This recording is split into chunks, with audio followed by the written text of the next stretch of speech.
why that didn't go in. Uh-oh. Oh, no. Our voiceover, what happened? I don't know. It was there not that long ago. It's not up here. That's usually where it's supposed to be. Wow. You want to do the honors? I mean, I'm not Matt, but I can... I am a Matt, but I'm not the Matt. Spoiler, now you know what his name is, but you don't know what his last name is. It's okay. Our voiceover He wants to guy. remain in the shadows, okay? Live from the J.C. Newman Cigar Studios in Boston, Massachusetts. Welcome to another episode of the Smokin Tabacco Show. My name is Matt Tobacco, and I'm joined once again by my beautiful wife, Smokin Nicole. It's another great Thursday night. We're here. We're live. It's getting cold up here in New England. It's going to be in the 20s tonight. We got some snow, I think, on the way. I think this is the first snow. I think this is. I think it is. Don't love it. But that's okay. It happens. We had a nice long fall. We had a warm fall too. So we're going into the end of November and we're just getting to cold and snow. I mean, I think we're good. We had some borrowed time there. It was nice. Like 2 weeks ago, it was 75 for like 4 days. I mean, it was great. It felt like June, and now it's it's frosty out there. Yep. Whatever, shit happens. I'm not here for it, though. Although I do have my cute Smokin Tobacco hat and sweatshirt on, and I'm ready. Oh, yeah. We do have a guest with us tonight. Micky Pegg of All Saints Cigars will be joining us in just a second. So stay tuned for that. Very excited to have him on again. Nicole, you had something over there that you wanted to bring up. You had some snacks that you were chomping on. Well, hold on. Before we even get into the snacks. So this week, Matt and I were just being fat in bed one night. And we're like, okay, we're kind of in the mood for something. That's one way to put it, I guess. I mean, we're just being fat in bed. When you're laying in bed, just watching trash TV. We've still been watching How to Catch a Smuggler. What was the other show we watched last night? We got into something else. I mean, we were watching Seinfeld. Seinfeld. Seinfeld. Oh, you mean the documentary? Yeah. Oh, we watched that new documentary on Netflix called the one about the kid who sued Pepsi because he wanted like a fighter jet because the commercial there was a fighter jet but there was no fine print, so he was like, I mean, I have the points, and he got some guy to like pony up like $700,000 because he found out that you could buy points too. Like if you traded in so many points, you could buy points too. And, like, he did it, and he got, like, 7 million points, and Pepsi was like, we're not giving you the go fighter fuck jet. yourself. It was purely a joke. They're like, we were just joking. He's like, really? Because there was no disclaimer, and I have the money. I want to say the name of it is, Hey Pepsi, like, where's my jet? Highly recommend. Yeah. So I think it just came out, like, this week, maybe even today. So definitely check that out. It was interesting. It was very interesting. And, the problem with Netflix is that lately their documentaries have been getting a little bit, like, there was a time when, like, new documentary came out, it was like, ooh, new documentary. Now there's just so many of them about everything, and it's just like you gotta be like, all right. But I think that's the trend, is that people are getting into all these documentaries, and not just like murder ones, but things behind like the crime ones are the best though. The crime ones, but the cult ones. There's religion ones. Those are good. There's ones about like the MLM marketing schemes, like Amway. I don't think there was actually one. There wasn't about an Amway one, but like LuLaRoe, there was one. There's a couple different ones out there, and I like watching all that garbage. So it's fun. So I'm all here for the drama. But anyway, so we were laying in bed the other night, and we're like, okay, we want snacks, but what do we want? Now, I've been slowly introducing Matthew into different types of British and Irish foods because I lived in the UK. So he's never had potato crisps before, like potato crisps, or like chips. But we have some that we got the other night. So we went to the store. We bought all of our chocolate. We bought our Cadbury, like all the good stuff that we normally get. And we got these crisps. So we have like beef and onion. What is there? Smoky bacon. Because they have all these weird flavors, which, side note, don't know why Lay's doesn't get in on this. I love like all the weird flavors of chips. Pickled onion. Not a chip, but it's called Monster Munch pickled onion. Like, they sound gross, but they're pretty good. They're not bad. And then you had already started to eat these ones. They were all right. Which were the roast chicken. What didn't you like about them? I don't know. What? Just the flavor. It was a little, I don't know. It was too artificial for me. Too artificial. Well, I kind of want you to try. Well, what are those thick cut crinkly ones you gave me the other day? Those were good. The McCoys. Yeah. So they make like a really good thick cut one in cheese and onion, and that one's amazing. But now I'm curious. Like, I want to know your thoughts on these. like on the beef and onion and the smoky bacon. So I'm going to make Matthew taste them right now. We're opening all these right now? Yeah. I mean, I'm not that hungry, but... You're going to be hungry. The smell is potent. I want to know your thoughts. We're getting into cigar reviews. We could get into chip reviews. This just tastes like a spoonful of beef bouillon. It smells good. It's been a while since I had them. Anyway, I'm just like here sniffing them. Better than the chicken? It's all right. It's all right. Okay. The bacon ones I don't really like. I think the chicken was more subtle. I really don't like the bacon ones because I do think that they're very artificially bacony. Let's see here. Those are great. Oh, you like those? Okay. So I'm going to make you like rate them all. So hold on. So far, like... No, this one's not a chip, but it's pickled onion flavor. Is it like Funyuns? No. Well, like, yeah, like it's Monster Munch, which I guess is more like a British. You didn't like that one? No. Okay. Way too tangy. Well, that's they're very big into their vinegar, right? Like my father had asked for malt vinegar, which is something you can get at the British store too. So they're very into like all of their tang. The bacon one was the best. Okay. Yeah. So not a fan of the roast chicken. Chicken one was okay. Beef. The beef was okay. Okay. The pickled onion one, no way. Okay. That was just too much for me. Too tart. Okay. So that's that. But anyway, moving on. Speaking of, we are in the J.C. Newman Cigar Studio. J.C. Newman has an exciting announcement.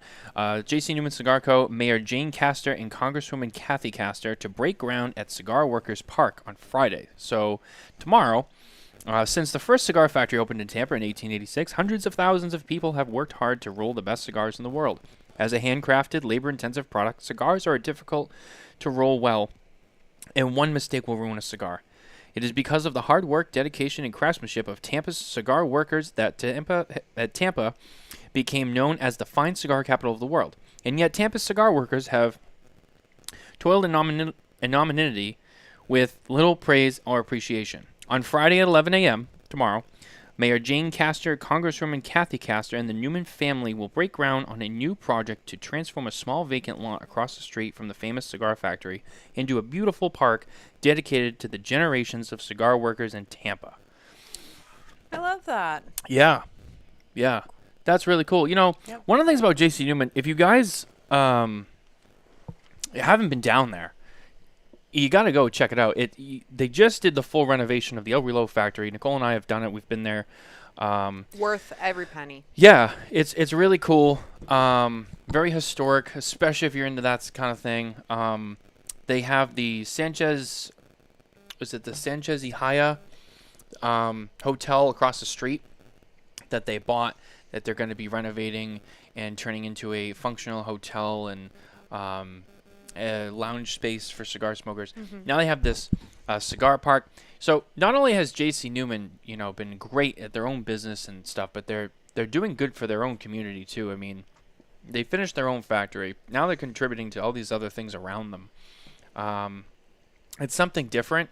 Yep.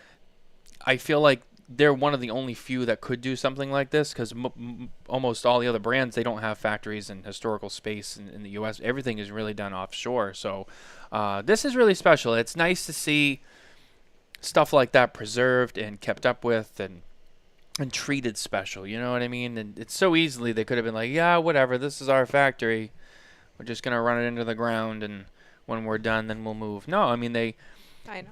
They have a lot of respect and care for their history and their heritage, and then they're also doing things for the community around. It's great. It really is. I'm excited to see how it all turns out. I'm sure we'll be down there to check it out at some point when it's done. Yep. But for more information on that, you can head to smokintabacco.com and read about it, or you can head over to jcnewmancigars.com for information on that and all the other great things that J.C. Newman is doing. But without further ado, we're going to bring someone on. We have a guest. It's a return. He has... Second appearance? It's his second appearance. We are smoking one of his cigars tonight. This is the St. Francis Robusto. This was our number 2 cigar of the year last year, or as he likes to call, the Ricky Bobby Award. And I'm sure we'll talk all about that in just a few moments. But I want to welcome on one of my favorite people. He's become a friend. I love Micky. Micky Pegg, All Saints Cigars. Welcome back to the show. It really is. I get excited when I get to hang out with Micky. He's like I said, one of my favorite people. And it's great to have him on the show. It's also great to have you back on the show now that the rankings from last year are out, and we can talk about it on the show.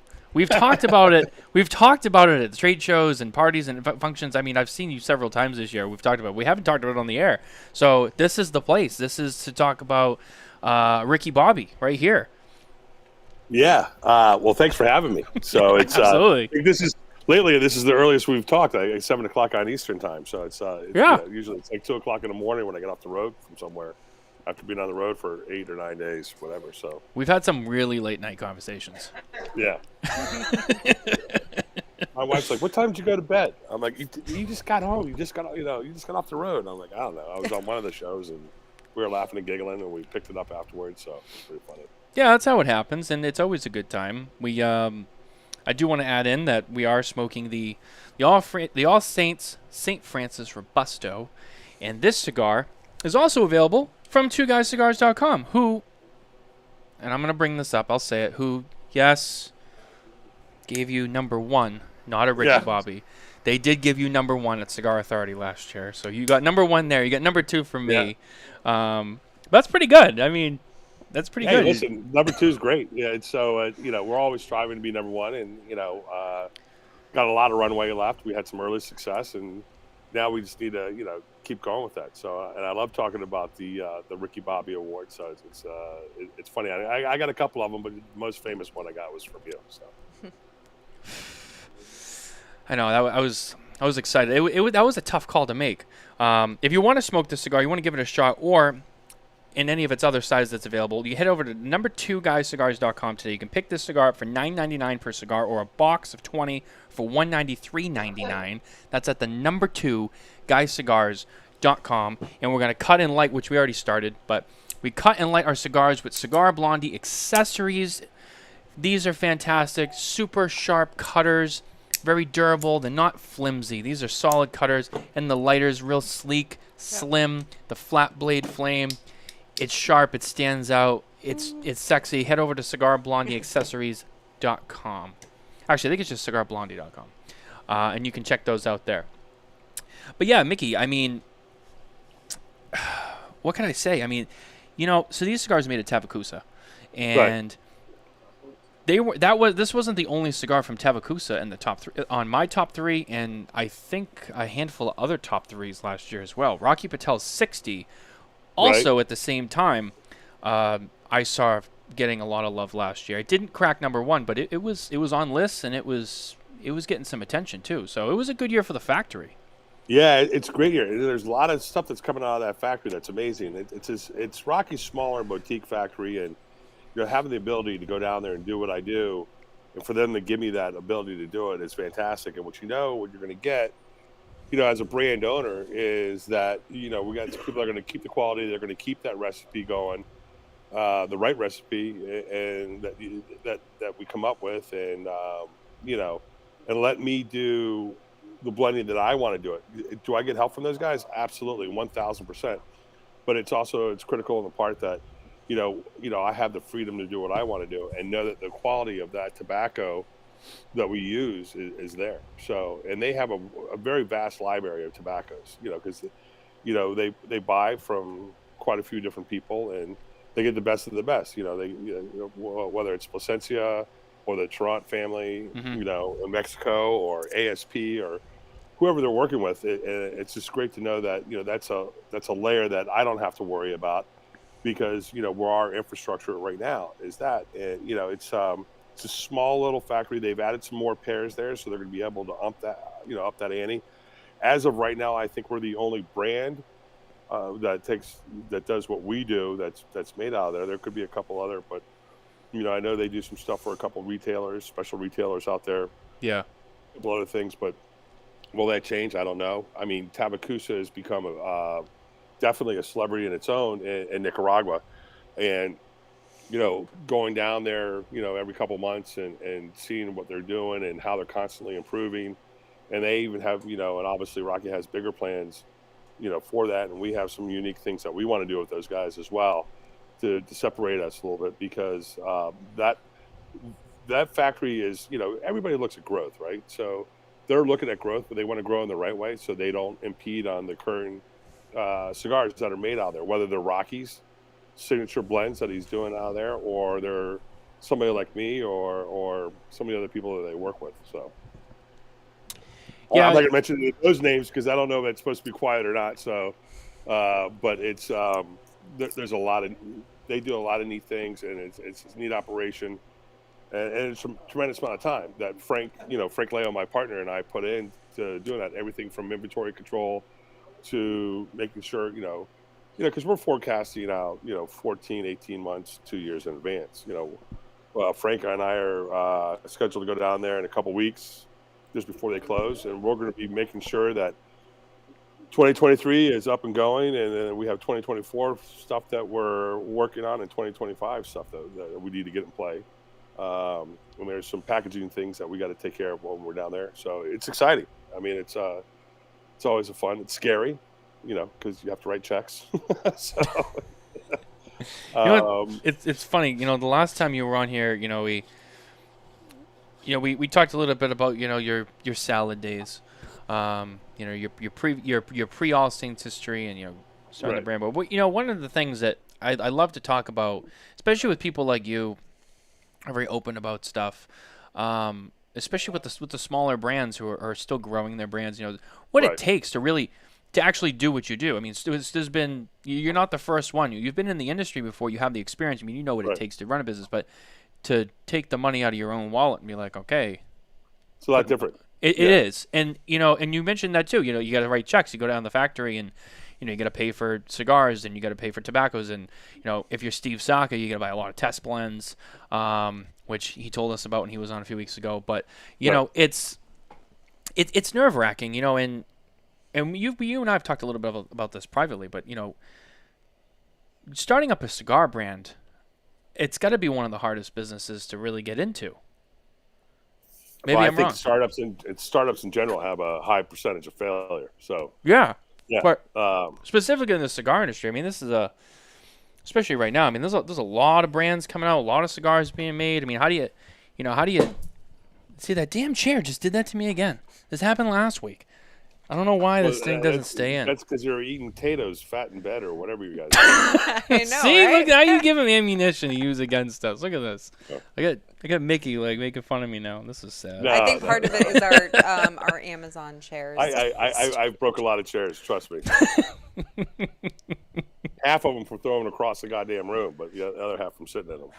Yeah, and how that goes. But no, I mean, starting a Brit. I mean. What, yeah. In the gist of it, right? Compartmentalize it in a nutshell. Starting a cigar business. I mean, where do you start with that? I mean, what are the first things you do? I mean, do you find a factory, or do you go meet with different people? I mean, where do you find out hey, this is where I'm going to make my cigars? I don't know what came first, the chicken or the egg, but one of the things I talk about, and I think I even talked about on that Cigar Authority show where I got panned for not giving out any information. And by the way, I said I wasn't going to give any information. And at one point I quietly did, and nobody caught it. But I think time, one of the things to think about is I had a lot of years at a lot of different levels in the business and made a lot of friends. So I think that had something to do about it. So I kind of knew where the doors were, that you needed to knock on. And then conceptually putting our program together, I think, was very smart, and a lot of it has to do with partnering with Frank Leo, my partner, and another partner out there, Martin Corboy, who originally introduced us, who's quiet, and thank God, because he can consume the whole night. Now he's a funny guy. I thought that was you. Yeah, I don't have to compete when he's not talking. He loves telling stories about me, my old college days, which was my nickname in college was Chet, because I used to wear a flat top. I looked like Chet from Weird Science. But no, I think it's a lot of time that you put in. it's having the money and making sure that the money's there and making sure that you have a strong relationship with the people that you can trust. And so, from a core standpoint, that has to happen with, our internal organization and making sure that we set the culture with the two of us and that it has an outlying effect. And I think that we are having that with the brokers that we're working with that are successful and with our vendors. And I think that's important. But, knowing where the doors are helps quite a bit. And just freaking get your feet wet, I think a lot of people spend too much time prepping and not afraid to make a mistake. I've never been afraid to make a mistake. Yeah, you are afraid. I shouldn't say that, but it's like I know that I'm at least going to learn from it. So having that kind of confidence, I don't, my wife might call that stupidity, but having that confidence to know that having the ability to learn from your mistakes. When I get committed to something, I go full throttle. And that's when I made the full decision in November, late October of 2019, that in order for this to work, I have to go full time. And then, we hit COVID. So that kind of put us behind the curtain a little bit during one of the best, cigar years of the industry. Oh, yeah. But has it all started? I had old recipes that I always wanted to try to implement, ideas and the branding and how everything came together. Don't be cheap, but also don't spend, it's like we're slow to swag, as I like to say. So, in a lot of cases, about a third time, people want more swag, and we look at the value of that, what it can do, and we put it in there. But, we're spending all our time and energy and money on making sure that we deliver a good product that's branded well on a consistent basis, because there's a perception that we're everywhere, and, there's people listening that knows that I'm not everywhere. So we have to do that. And the momentum that we've been getting in, social media, the media, in the rankings, we got to make sure that we step on that. That's where you step on the gas a little bit harder. You don't sit back and go fishing. You need to go a little bit harder, a little bit faster than everybody else, because there's a lot of great cigars out there with compelling stories. But I will tell you that there's a lot of people that have great cigars with great branding, and I don't see them in the factories. I don't see them out in the field. So that's it's hustle. You got to show up. I think we were talking in the green room before this. I was anxious. I had to get off the street for about 10 days and spend all my time with my family. My father-in-law had some issues, and they're much better now. And I jumped in a car this morning to come down and be able to do this event down here in the Richmond area, which was nice. But I'm behind on emails, looking at inventory. There's a lot of things that I'm behind on right now. But that's also the great news of having a partner like Frank Leo, who's staying on top of that. So yeah, Frank's a great guy, and one of these times that you come on, you have to bring him with you. Yeah, I was trying to get a hold of him to get on tonight, but our contact today was very low with me traveling, being in the car, and him doing some other stuff and cleaning up some stuff that we have going on, because we want to make sure we're all tuned up and coming in with the right things tonight before our trip down to Nicaragua here in a couple weeks. Yeah, we you've had a good year so far. Yeah. In terms of this year. Our best year ever. Huh? What was that? It's our best year ever, but what are we comparing it to? So we had the COVID year, and then our first real year last year. But if you look at it, this time last year, we probably had just over 100 accounts, and we're at over 350, and we have 5 brokers.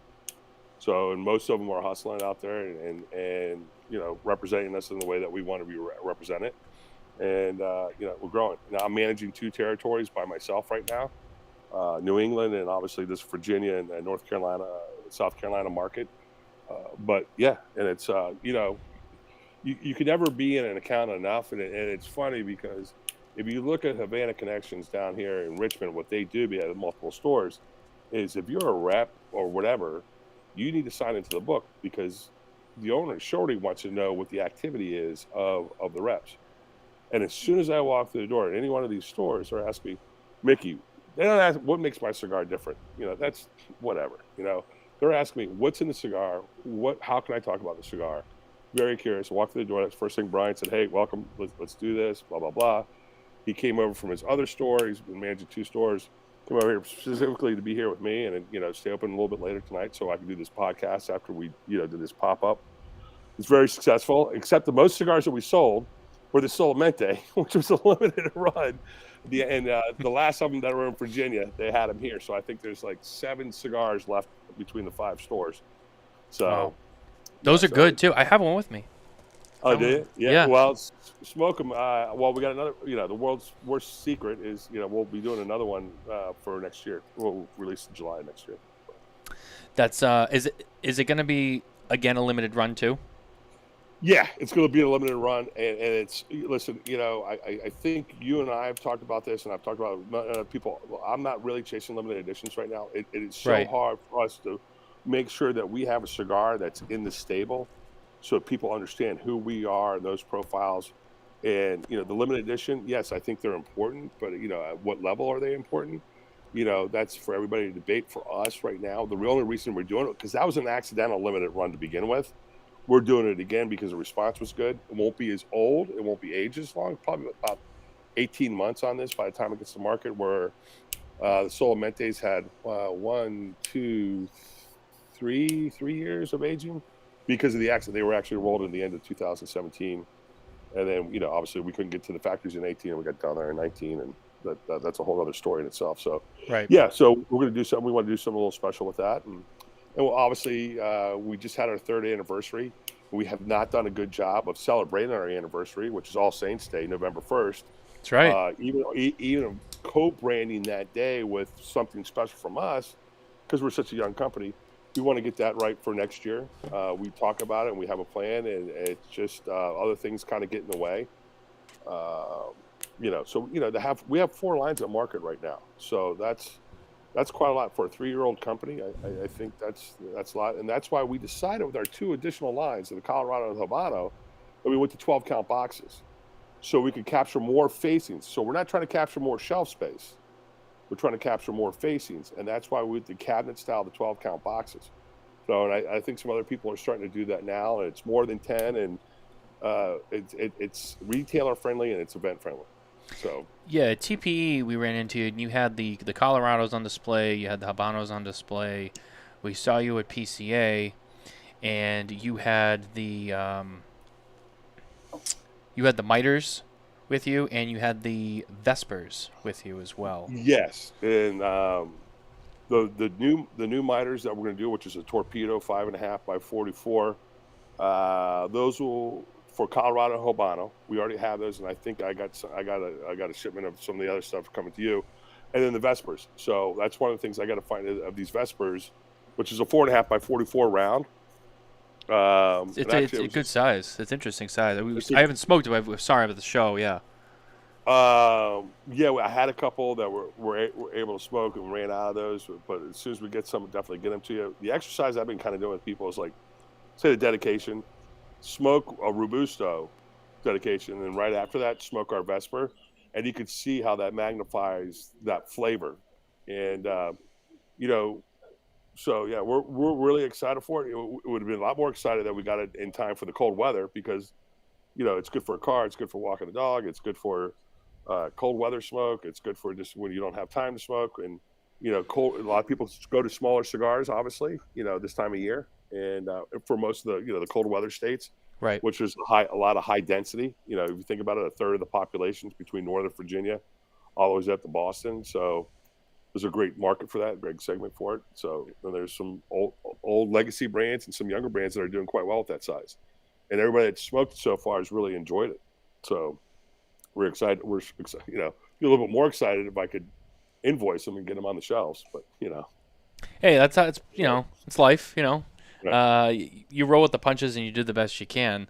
But Right. no, you're right. That small size is, especially for the cold weather states. But irregardless, one of the trends that I've been noticing is people working with more smaller sizes, and even some more unconventional smaller sizes. Whereas like 3 years ago, I feel like the trend was a lot of big cigars. Like I remember, Perdomo came out with their what's that 70 ring gauge that was it the Amenso? He came out with that. He's like, yeah, everyone wanted a big cigar, and a lot of people go in 6x60. I know you have 6x60, the huge, Right. Which is a good size, but there was a lot more of them. And I just remember, like, right when that pandemic first hit, there was a lot of big cigars, and like right now, I feel like I'm seeing a lot of smaller formats becoming really popular. So, I mean, you talk about trends and things in the industry. I think it's a great time. It doesn't surprise me to see, you know, a lot of small sizes coming from you. I think that's what's in right now. And to be honest with you, I've always been a larger format smoker. And in the last year, I've really been enjoying smaller formats. I've been smoking a lot of Lonsdales and Corona Extras and Coronas. And I just been really enjoying those much more lately. And it depends on your mood, too. I mean, so what, you want a full, you want smaller, you know. I like to smoke the smaller cigars in the evening, especially down in the factories. You know, so I smoke a ton of those. You know, if I'm around Skip or Luch or some of these other people when I'm down there, I'm smoking a smaller cigar, or Brad over Oliva. You know, so it's like, we're smoking the smaller cigars. At least I am in the evenings. So no, I mean that's a good point. I mean it's you have a nice portfolio. I mean, you got the Robustos and you got the Miters and the Vespers. You have the huge. I would say you have a nice spectrum of sizes in your lineup without having too many. Yes. 6 Vitolas in each line. Yeah. You know, our newest line will come out next year. We'll probably start with 3 Vitolas. Okay. But also, I don't want to become stale as a cracker too. So you know, because basically we have the same 6 Vitolas in all the lines. Most of me likes that, and part of me doesn't. So it's always, you know, you're getting tugged in 2 different directions, and that's what's beautiful about the Solamente. That's a 5x58 round. You know, so that adds, you know, for having an alley, it's a little bit different outside the spectrum of the cigars that you smoke with us, and kind of goes against a little bit of our philosophy. But you know, it's, you know, our philosophy is also to put something out there that, you know, we want somebody to consistently get and want, you know. So I always talk about being a horse in a stable. So, you know, that's what we're always shooting for. So we have 2 milder cigars. We have 1 medium, and we have 1 medium to full. So, and you'll find out soon enough about what the next one is. You know, I like to talk to strength. I don't really like to talk to body and flavor. So, you know, when I kind of put that out there. So, yeah, I'm excited to see what you got up your sleeve, because so far you haven't let me down. You haven't, you know. Thank you. It's been good so far. I mean, you got number 2 last year. I mean, you have a couple of cigars that are eligible this year. We'll see where they rank. I can't say anything yet because it's way too early. Right. We're still working all the lists, but We're you're getting eligible to and you're in that time. contention. So I mean, you know, you know, anything's possible. Let's hit our news segment really quickly. Yeah. We're gonna take a quick break to do the news. Our news is once again brought to you by Micallef Cigars. If you head over to micallefcigars.com today, you can sign up to become an official Micallef ambassador. While you're at it, go and check out Micallef Cigars at your local brick and mortar retailer. If you can't find them, you can always go to twoguyscigars.com for Micallef Cigars, or anywhere you get Micallef Cigars from online. The collector's edition just went out, which is great. We have that set. Been smoking through it. There's some really cool cigars in there, all in small formats. The lowercase A's went out earlier this year. Those are a great size in that Micallef A blend. Recently, they announced that they'd be dropping their bold line to focus more on the legacy brands from the Gomez Sanchez factory down in Nicaragua. So go ahead and check out Micallef Cigars. You won't be disappointed. There's some great stuff going on over there, with more to come next year. A little teaser there, which Dan had already teased on the show, I think. But I'm just going to sprinkle it in there again. But talking about new cigars, Drew Estate, our friends at Drew Estate, we love very much, recently unveiled their newest Freestyle Live cigar, which was the Blackened, that they're doing in collaboration with Blackened Whiskey and Metallica. That's right, the band Metallica. That cigar will begin shipping this week to Drew Diplomat program members in the United States. So head over to your local Drew Estate Diplomat retailer and look for the Blackened M81. We've had the cigars. They are pretty good. I highly recommend you guys get out there and check them out. Try them. Usually with Drew Estate stuff, their Freestyle Live cigars so far have been really cool. Undercrown 10 was their first one. That was our cigar of the year last year.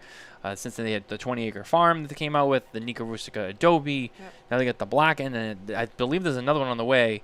There's a new Freestyle Live that's supposed to start. I think I saw something about it getting delayed. They did delay it, and I don't know that new date off the top of my head. I don't even know if they announced it. So we'll follow up on that. But there is a fifth one already in the works, so it'll be exciting to see what they have with that. So far, 2 of them have been extensions to existing brands, and 2 of them have been new brands altogether. So it'll be interesting to see where they go with this. But like I said, go check those out. The Blackened by Drew Estate. Alrighty, back to Mickey. Yep. Mickey, you travel a lot on the road. Yep. And, you know, you must run into... You spend a lot of time in shops. You spend a lot of time in hotels. I'm sure you spend a lot of time in airports. But you must run into some great characters out there. I mean, I don't travel that much for work. I know people who do. I mean, everyone in the cigar business, I have friends outside of the cigar business that are in that kind of lifestyle. They travel or they used to. And there's always those stories of, like, you know, you're out somewhere in some random town in some states, wherever, and you run into people. Like, you must have a story. Like, what's your craziest story of, like, an encounter that you've had on the road where you were just like, what the fuck was that all about? There's got to be something. I've had, I can't think of anything right off the top of the head. So, but when I started talking, I might remember something. I can tell you, I was just out in, sometimes it takes me a little bit to remember stuff, but there's been so many encounters. Casual encounters? I hope not. Oh yeah, like no.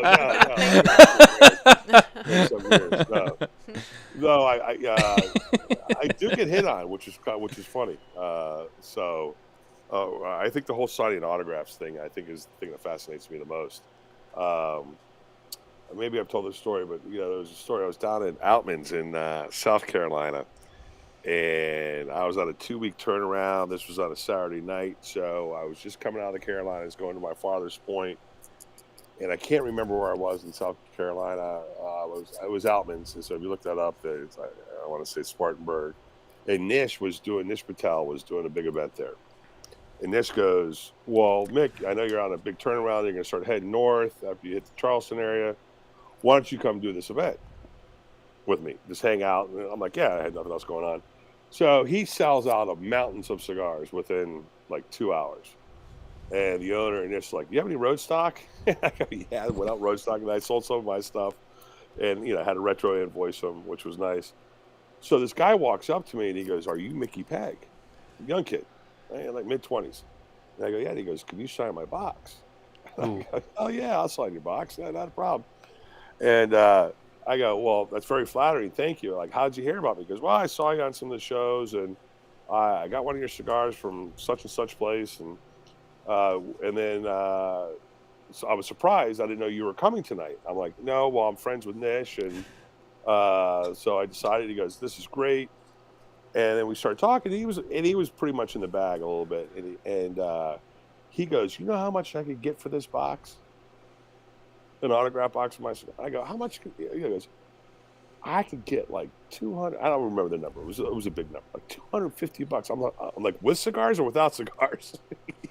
And he goes, no, just a signed box. And I go, well, I got a pallet of empty boxes at my house. I'll ship them to you, and we'll go 50-50 on the deal. And then I looked up like something like Mickey Mantle. I go, you ever hear of Mickey Mantle? You're a young kid. And he goes, yeah. Yeah, he's like one of the greatest baseball players of all time. I go, what do you think his signature goes for? He goes, oh, I don't know. And I go, yeah, around $300. Like, there's no way that my signature is going to get more than, Mickey Mantle. I thought that was funny. But the guy wouldn't stop. And me and Nish were in tears. And we kept trying to buy the guy drinks so he would, like, just get so drunk and get in an Uber and go home. Yeah. Because he just kept talking about how much money. I'm like, how much money could you get for Nish to sign the box? He goes, I don't know, $50, $100. I'm like, yeah. So I think that was one of the funnier stories. Let's see. 2 weeks ago, just before I had to get, because I was off the road, as you know, for like the last 10 days. Yeah. Taking some family issues. But I was out with Raul Ramos with Sodies, and we had a Saturday event.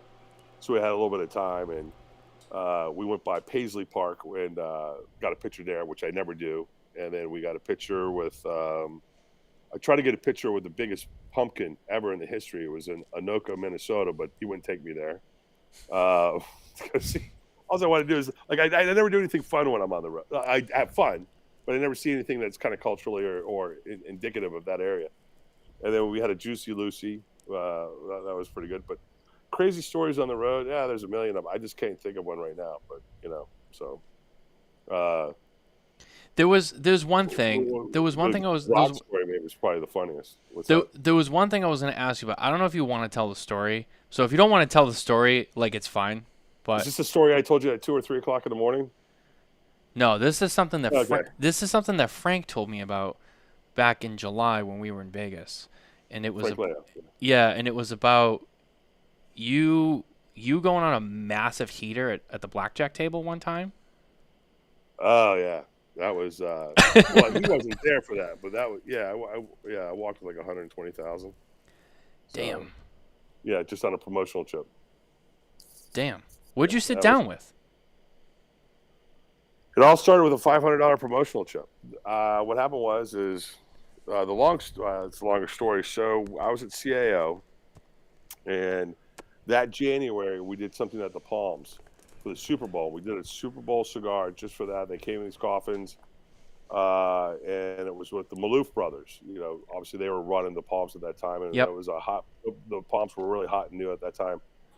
And I went with like a $300 budget, and I got in some kind of reverse red eye, whatever. I got in like 11 o'clock at night for whatever reason. They're like, Mr. Pegg, your room's not going to be ready until like 4 o'clock in the morning, 5 o'clock in the morning. I go, okay, I was wide awake. I'm like, here we go. My first day there, I'm going to blow all my allowance, playing cards. I ended up winning like $20,000 that trip. And so they gave me a promotional chip to come back for my birthday. My birthday's in July, so July 3rd. So that was also the RTDA. We were also doing a party there with a DJ. It was Nicole Richie's old husband, who was a famous DJ, Adam something. I can't remember. Unfortunately, he passed away. Was it DJ AM? Adam Goldstein? Yeah, it could have been him. Yeah. And what it was is John Huber got him on the cheap before he blew up. And he said to John, hey, listen, just because I blew up, I'm going to fulfill my contract with you guys. And thank you for believing in me before, because he was getting quite a bit of money to DJ at that time. So we had Dennis Rodman there. We had the Black Eyed Peas. It was nuts. So, I go, all right, so I'm going to take this promotional chip and I'm going to play it just before our party. And then, from there, see what happens. So I get there and I go up and I go to cash in my promotional chip, which is $500. And I said, hey, can I get this like in 50s or something? They're like, no, use it or lose it. Next thing you know, I'm up about 25,000. And I get one of my sales guys come in and go, John, I was looking for you. Where are you? We're at this party. Everybody's asking for you. So I go in and Tim's like, where you been? I thought you came straight over after the show floor, RTDA. And dude, I go, that promotional trip I told you about that I got from when we were up at the Super Bowl earlier this year? He goes, yeah. And I go, dude, I got like 20 grand in my fucking pocket right now. He's laughing his ass off. So I had a buddy, Johnny West, as we call him. He was working at 9, the steakhouse, the owner with one of the Morton's guys. Yeah. So we go there after the party. He goes off with Matt Buckus, Dick Buckus' kid, because they went to USC together. And I go back to the hotel. So I go and we end up going out for a late night dinner that night after the event, after this epic party that we had. And he goes, I'm going to walk you to your room. You're a little banged up. And I go, not a problem. So Johnny, my bartender friend, so he's walking me up. I'm going, let me play a couple of hands. Now I'm up to like 30 grand because I'm playing with house money. He goes, Mickey, you got to go to bed. Didn't you see you have to be on the floor early? And all of a sudden, I'm seeing people walk downstairs. They were on their way to the floor for the next day of the show.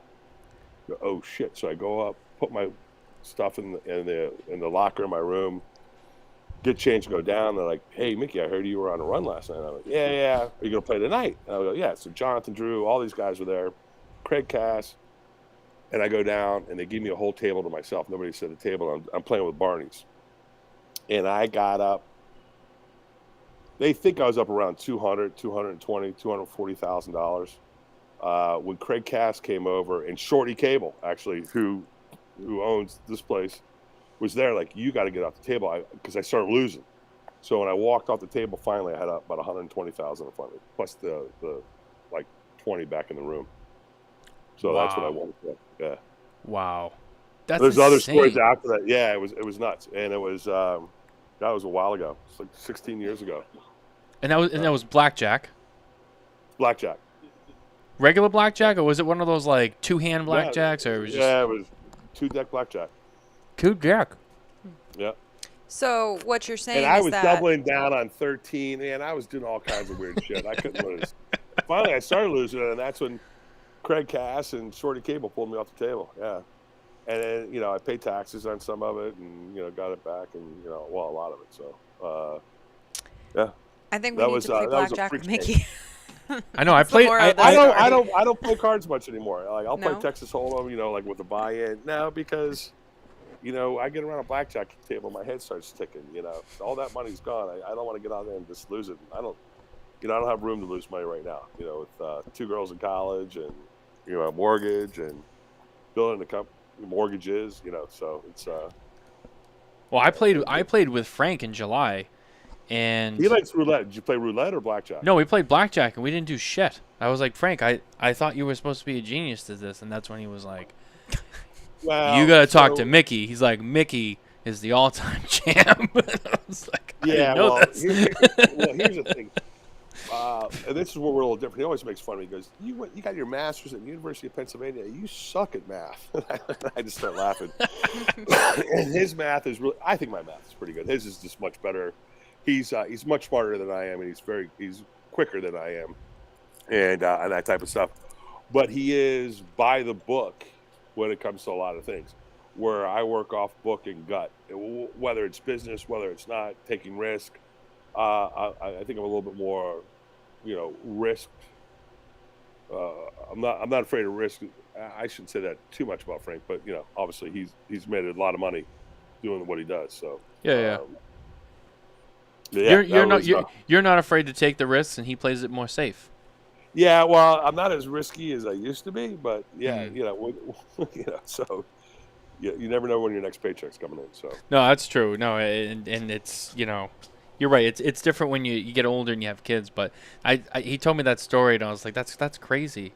And it actually happened over a course of a year, if you think about it. So to win, that much money. Hey, listen, to win 20,000 or 20, whatever, 23, 20, whatever it was. Even that's cool.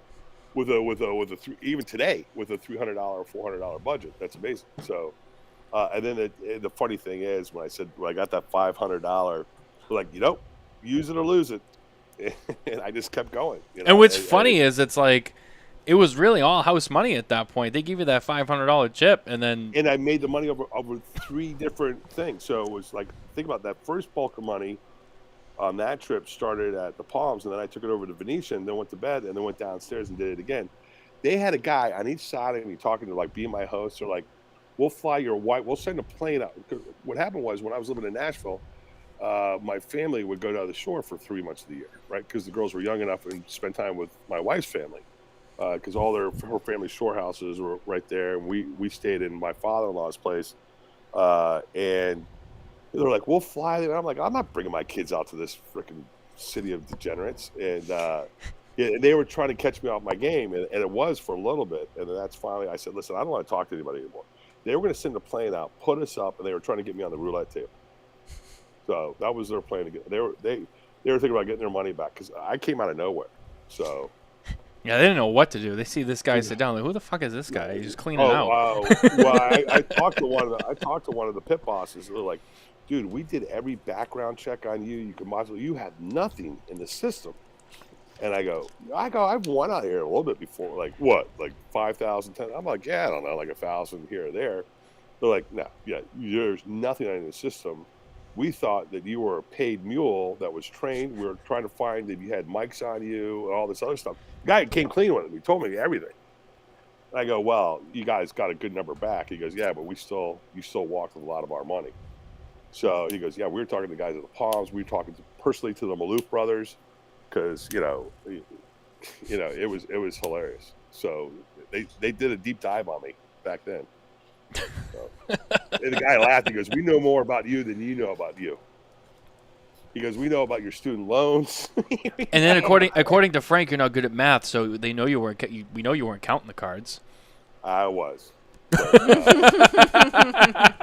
But, that's only a little bit of a percentage of an increase. It's nothing. There's a tremendous amount of luck and drunken stupidity that was in that. Oh yeah. Well, you walked away. You walked away.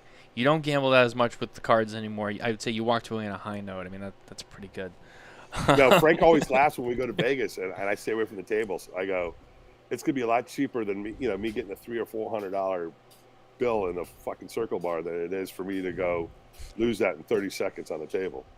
Yeah, who was it? It was Jay. I think it was Jay Davis. Because this year they started doing like. Oh, the minimum. Wasn't it like at Circle Bar? Yeah, wasn't it like you had to? It was like a $200 minimum just to have one of the tables, and he was like, "I'm not paying $200 to drink Diet Coke." He's like, "I don't. That's all I drink is Diet Coke. I'm not spending $200 on Diet Coke just to sit down." And he was all bent out of shape. The trick is he's got to sit with people who drink. Yeah, you have to put a value on. You have to put a value on that seat. I get it. So. Oh yeah. I'm like, well, this table's going to spend $200. Usually by the second or the third day they leave you alone. They know their faces, and they're like, I want a table. They'll help push other people out. Yeah. So not just me. There's other people like Rocky, Nish, Nimish, whoever. So it's always a good time. It really is. Yeah. We look forward to it every year. It's not even a circle bar anymore. It's square, and it's called Luca. Yeah, I know. And it's about 20 yards away from where it used to be. We still call it the Circle Bar. So that's It's always funny to me, because that's because the trade show is been at, the Venetian the last couple of years. We'll see where it goes in the next couple of years, with everything that's up in the air. But it's funny because I'll be on social media. So like the big smoke was this past weekend, which took place at Resorts World, where like TPE happens usually at the convention center, and people are staying at the northern end of the strip. But it's like anytime there's cigar people in town, even when it's not PCA, people still always send and migrate over there. So it's not even just the convenience factor. It's that's just the place to go. They get more business out of cigar smokers in town than I think Casa Fuente, 8 Lounge, Room Bar, like all the other lounges. The Circle Bar, the Palazzo, is not even a cigar place. They get more cigar business there than anyone else. So, hey, can I give a couple shout-outs? Hey, Kylie, that's my middle daughter. Yeah, go ahead. Yeah. What's up, Doc? Thanks for watching. And Mitchell. Look at Mitchell. He's on here saying, freaking busting my balls. Found out Mitchell's loop photos of him as a stripper with no one knows. Yeah, I tried to be a male stripper when I was in college. Did you? Yeah. I didn't know about this. How long was that lived? I feel like it wasn't very long. 3 weeks. 3 weeks. So I figured out that all the other guys like guys, so it wasn't my thing. So yeah, not my wife. My mom found out about how to fit. Because I thought you were working out for football. I go, yeah, so was I, but they told me I could make money. So. Speaking of Mitchell, Mitchell is here with us. Mitchell also recently, it's not posted yet, and I know, Mickey, I know you know about it, but it's not posted yet, so we're not going to talk about it, but Mitchell actually recently reviewed the Habano Huge, and that review will be posted, I want to say, next week on the website, so keep an eye out for that. It's a good review. Good cigar. I'll probably get a freaking 89 like the FU score. What do you think, Brian? I'll probably get an 89. We'll see. I don't know. Well, I don't know. I actually, to be honest with you, I haven't read the whole thing, so I don't know how it's scored. I haven't read it yet either. I've read it, Mitchell. Mitchell's been busting my balls. I hope I'm going to get something out of this. Well, it's all on Mitchell, so if you don't like it, you can take it over to him. I have nothing to do with that one. Mitchell has to get his boxing gloves ready. Listen, I want to break that treaty with Canada. Oh yeah. Yeah. That's the only thing about Mitchell being in Canada is it's a little bit trickier to get the cigars up there to him, but we have found a few loopholes, so yeah, it works out. But yeah, no, that review will be posted, I think, next week. So keep an eye out. They're for that getting ready one. to get hammered with snow, right? So Brian was telling me, wouldn't you say that they moved the game to Detroit? Yeah, they did. I just saw that. Yeah, they moved it to said Detroit. Potentially what, like 4? It was like 6 feet of snow. 6 feet? Something crazy like that. Yeah. So what was that? It's Browns and Bills. Yeah, I think so. Browns and Bills. That'll be played in Detroit. Yeah, I mean, that's insane. Well, the interesting thing about those two guys. So the head coach of the Browns, Stefanski, and the head coach of Buffalo, McDermott, they're Philly I was guys, out and I too. know both of them. I know both their families. One went to LaSalle, one went to the Prep, and they were arch rivals in high school. So it's interesting that they got a game going against each other. So it should be an interesting game. I like games like that. Because Philadelphia, we root for Philly. There's Good a little bit season. of love for Kansas City because of the whole Kelsey brother connection. And we all kind of root for the Browns or Buffalo because of the hometown guys they're the head coaches. So it'll be interesting to see what the Philly guys are rooting for in that game. I can tell you my country club, most of them will be rooting for Stefanski because his whole family is all members of the club I belong to right outside of Philadelphia. Yeah, and then in New England, we cheer for the Patriots, and most people, they root for the Buccaneers because of Tom Brady. So Right. there's that. And then we pretty much don't like anybody else. I mean, we've had run-ins with the Eagles. You don't say New York. You don't say Steelers. You don't say Bills. In New England, we really don't like any other team. Except for now, Tampa Bay because of Tom. But other than that, I mean, there's a lot of teams. I do like Kansas City. And I think Mahomes is a good quarterback. He's fun to watch. He's a hell of an athlete. Oh, yeah. Absolutely. Let's hit our top three really quick before we wrap up the show. I think I'm gonna steal last week's because I want to get Mickey's opinion on this one. So it's gonna be like a part 2, I guess. It's the same thing though. But our top 3 is Wait, one oh like, hold on. You gotta. Man, I feel like something got messed up with our audio. What happened? I don't your know. little overlay My thing. little thing is gone. I think it's in window. You have to go to window. Yeah.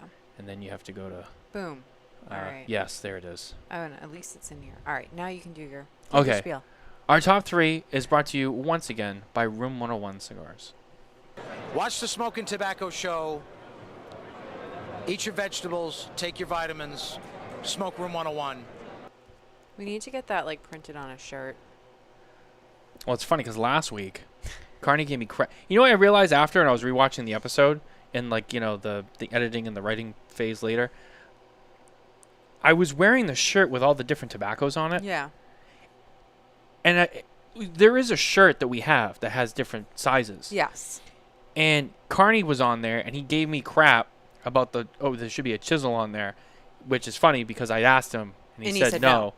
But then and it wasn't even the right shirt. And I realized after, I'm like, hey, you know something? I didn't even realize that it wasn't even the right shirt he was talking about. So, but then he goes on later, and Matt's like, I'll make a shirt with it. And he's like, oh, yeah, we can do that. So, whatever. I'm going to make a shirt of Matt Booth saying that, and I'm going to sell it on the website.